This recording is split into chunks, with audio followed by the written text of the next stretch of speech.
ఇవాళ పిల్లలు భావితరాలు ఏ విధంగా ఉన్నాయంటే వాళ్ళు పూర్తిగా చదువుకుని వారు ప్రయోజకులు అయ్యి బీటెక్లు ఎంటెక్లు చదివి ఉద్యోగాలు రాక ఇబ్బందులు పడుతున్నారంటే కారణం తల్లిదండ్రులు. ఎందుకు తల్లిదండ్రులు కారణం అంటే వారు స్టార్టింగ్ నుంచి ఎలా ఉండాలి, ఎలా నడవాలి, ఎలా ఆనందంగా ఉండాలి, వాళ్ళ భవిష్యత్తు ఏంటి, భావితరాలు ఎలా ముందుకు నడవాలి అనేది కూడా వాళ్ళ గోల్ సెట్టింగ్ గురించి తల్లిదండ్రులు చెప్పక పట్టించుకోక నాన్న ఇబ్బందులు పడి వాళ్ళు చదివిన తర్వాత బీటెక్లో ఎంటెక్లు అయిపోయిన తర్వాత నాన్న సాఫ్ట్వేర్ ఉద్యోగానికి వెళ్తావా అంటే వెళ్తానని పిల్లలు అంటాం. బీటెక్లో ఎంటెక్లు అయిన తర్వాత సాఫ్ట్వేర్ వెళ్తే వాళ్ళు 50,000 ప్యాకేజీ, ₹1,00,000 ప్యాకేజీ, 10 లక్షల ప్యాకేజీ, 25 లక్షల ప్యాకేజీ పెడతాం. మెరిట్ల ప్రకారం ఉద్యోగాలు ఇవ్వడం చేస్తున్నారు. ఆ చేయడం వల్ల ఏమవుతుందంటే కొంతమందికి ఉద్యోగాలు వచ్చి కొంతమందికి ఉద్యోగాలు రాక తయారవుతున్నారు.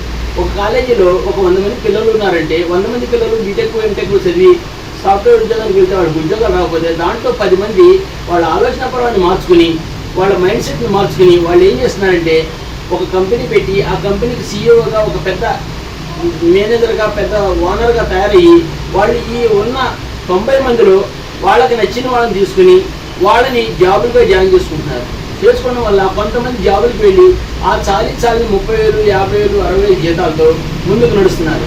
మిగతా వారికి ఆలోచన పర్వం మారక వాళ్ళ తల్లిదండ్రులు చిన్నప్పటి నుంచి ఆలనా పాలన లేక వాళ్ళు ఏం చేయాలి, ఏం చెందాలో తెలియక నానా మైండ్ సెట్లో పడిపోయి వాళ్ళు ఏం చేస్తారంటే ఎక్కడ కూడా ఉద్యోగాలు చేయలేక ఎక్కడా కూడా వ్యాపారాలు పెట్టుకోలేని పొజిషన్లో ఉండి చాలని జీతాలు చాలని గడువులతో ఇంట్లో ఇబ్బందులు చూసుకుని ఏం చేయాలో తెలియక నిరుద్యోగులకు ఉండిపోతున్నారు.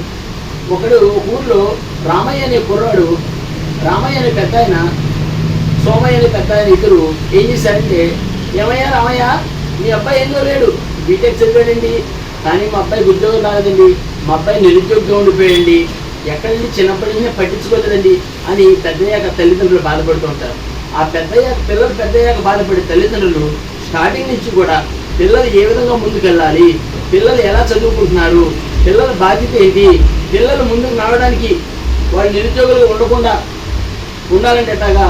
కొంతమంది తల్లిదండ్రులు అనుకుంటారు నా పిల్లడు బీటెక్ చదివిన తర్వాత మంచి ఉద్యోగం వస్తుంది, మంచి జాబ్ వస్తుంది, నన్ను నా భార్యని బాగా చూసుకుంటాడు, మంచి పెళ్లి చేద్దాం, మంచి పిల్లలు పుడతారు, మనవాళ్ళు ఆడుకోవచ్చు అని తల్లిదండ్రులు చాలా ఆనందపడతారు. కానీ ఇక్కడ ఏమవుతుందంటే వాళ్ళకున్న పనుల ఒత్తిడి వల్ల వాళ్ళకి జీవనోపాధి గురించి వారు ఆలోచించుకుంటూ వారు పొలం పనులకు వెళ్ళి అటు వెళ్ళి పిల్లల్ని పట్టించుకోక నా పిల్లడు వెళ్తున్నాడు, కాలేజీకి వెళ్తున్నాడు, చదువుకుంటున్నాడు, వస్తున్నాడు అంతే తప్ప ఎన్ని మార్కులు వచ్చినాయి, ఎంత మెరిట్ వచ్చిందని చూడలేదు.